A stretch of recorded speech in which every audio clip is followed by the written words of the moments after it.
नमस्कार, मी पूजा आणि मी सध्या जपानमध्ये जॉब करते. आज मी आले आहे टोकियोमधल्या ॲनिमे स्वर्गात म्हणजेच अकिहाबारा.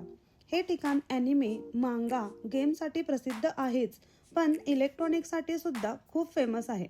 इथे नारुतो, वन पीस, डेमन स्लेअर अशा प्रत्येक ॲनिमेचा वेगळाच वाईब आहे. ॲक्शन फिगर्स, पोस्टर्स, गाचा आणि ॲनिमे लव्हरसाठी हेवनच आहे हे ठिकाण. इथे कॅमेरा, मोबाईल, गेमिंग गॅजेटपासून अगदी होम अप्लायन्सेसपर्यंत सगळ्या प्रकारची इलेक्ट्रॉनिक्स एकाच दुकानात मिळतात. त्याचं नाव आहे Yodobashi camera. Colourful streets, bright lights, सगळंच खूप व्हायब्रंट आहे. जर तुम्ही ॲनिमे फॅन असाल तर अकिहाबारा तुमच्या बकेट लिस्टमध्ये नक्की असायला हवं. असा ॲनिमे फील्ड जपान तुम्हाला कसा वाटला नक्की मला कमेंटमध्ये सांगा आणि तुमचा फेवरेट ॲनिमे सुद्धा सांगायला विसरू नका. भेटूया लवकरच नेक्स्ट व्हिडिओमध्ये.